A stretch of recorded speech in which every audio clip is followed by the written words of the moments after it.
Thank you, Mr. President, for inviting me and the honor to be here in these walls of this chamber and be back at Oxford after almost 20 years of being here. It's bring very good memories. Well, I think it's very difficult for me as a foreign minister of a country to divide my personal opinions of the ones of the country I represent, but nevertheless, I will try to do my best in order of the freedom of speech of this House.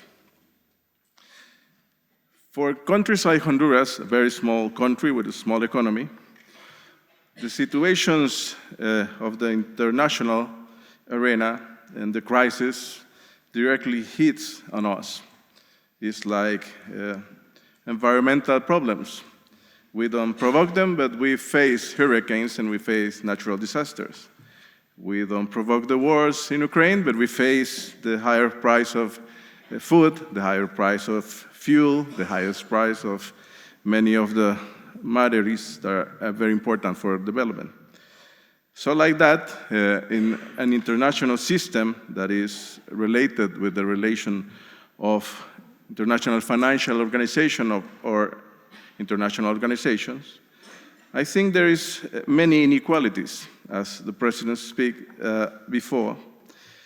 I'm not an expert in economy or finance, but as a foreign minister, we face the realities of a country that we have to deal with large countries and large relations in order to put forward some of the issues that are related directly to our financial institutions or lending or to face poverty or change. For example, in the UN, you have the system, as you mentioned, one vote, one country. In the financial institution, it's not the same. It depends on the power of the votes of the large economies, where you decide of a lending, of a project in many of the developing banks, either the IDB, the American Development Bank, the IMF, or the World Bank. We take the case of Honduras. We might say it's not the related issue of not only Western lenders, because, for example, Honduras is one of the few countries in Latin America that keep a relation with Taiwan. So we are facing really Western lenders. In Honduras, we face a coup d'etat in 2009. It's true. We might say this is a balance, a difficult balance between is the responsibility of our own countries or the responsibility of the Western lenders. But as we spoke before with one of the speakers, we might say this 60-40, for probably against the Western lenders. Why? Because in Honduras, for example, after the coup, we have a very corrupt government that didn't have the opportunity to lend from international financial institution because there was a blockage against the coup government, but they start to lend from private banking in Honduras. And we rise from a debt for $3 billion to $20 billion in 20 years. Right now, the half of the income that we get from taxes in our country is directed for the service of the debt. The other half, we have to deal between saving our own national energy company that is keep like a black hole, sucking all our resources, and what to bring to the people in social investment, in health and economy and education. So it's very difficult to bring those investment. Right now we have 9 months in government. Our government had 9 months in office. It's the first female president in Honduras, with a huge amount of votes, historic votes in the elections, and historic hope of the Honduran people. So we have to deliver in many issues, as I mentioned, in health, in social justice. We come from a pandemic. We come from 2 hurricanes that hit us in 2020. And we try to bring all this investment in social issues. But we have to negotiate with the IMF. We have to negotiate with the World Bank. And after that, we have the shock of the war in Ukraine.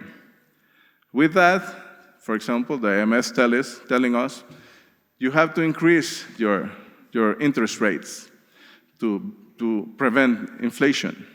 You have to devalue your currency to prevent inflation. Nevertheless, our government has taken steps to subsidize energy and to subsidize fuel prices, thus keep our inflation to a 10%. That is very good for Latin America. But to get this approval of the IMF, we have to change that. And we are talking to the IMF and say, you have to be more flexible. You have to understand the reality of Honduras, because with that, we will not be able to invest any cent in the Honduran people.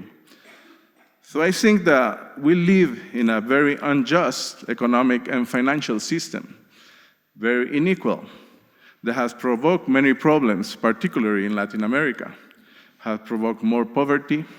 And as our president, Xiomara Castro, explains, it's a system that is a factory of poverty for us. So we have to change that. I think, like in the UN, we have to develop an organization that is more democratic, that is more open, because at the end, you keep the 5 powers of the Security Council that have the power of the veto. So not all the countries are the same within the UN. And like that, in the international financial institution, the power of the economic contribution to the institutions make the power of the vote.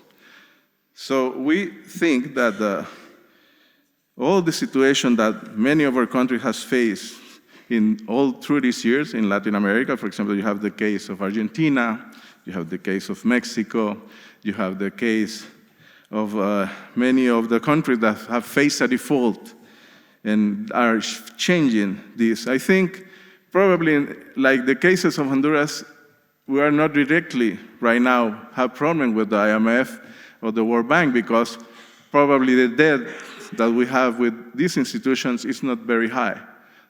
Our problem right now is the private banking institutions. Not only the national institution, but the relation with them with international banking system, either in the US or UK or other European countries. So I think that the situation for us has really to put forward to change. We have, the IMF says a new IMF, so we expect that really becomes a new IMF. We had a meeting with the managing director of the IMF, and we explained the situation of Honduras can go forward. And the expectations of the Honduran people are very high. We are having large problem with immigration of the Honduran people. Many of the Hondurans are leaving the country because they don't feel hope to understand and to feel how to develop a new capabilities for their own future. So I understand that this has to change, as I mentioned. There have been policies that have been put into place some time ago, like the HIPC initiative for highly indebted countries. Honduras has been part of that, and we have a alleviation program of the debt. But nevertheless, as I mentioned, the system changed in itself. So right now, the private institutions are subtracting many of our debt. And when we try to talk about the financial institutions to buy that debt in order to give better conditions to our debt, that is the lending in higher interest rates and everything, we get the situation that we might not have to talk of reconversion of debt, because it's a bad word within the financial rate international institution, because you will going to lower your risk rate internationally. So you will not have the possibility to lend more from other institutions. Another is the tighter fiscal policies. You don't have the opportunity to lend more than an amount. So it's very difficult. And we have to face also many problems. And I'll be very clear. I think we have to be very clear that it is responsibility as countries. We know that sometimes we have corruption, sometimes we have other issues, but also I think that the international financial institution represent interest. In the case of Honduras, these 12 years of a corrupt government, where the former Honduran president is right now dealing as accusation, and he's been extradited to the US because he was dealing with a drug-related state and is now facing accusations in New York. This financial institution has let him doing what he wants because politically it was important, the situation and the position of that government related to other political issues in Latin America, like Venezuela, like Cuba, or Nicaragua.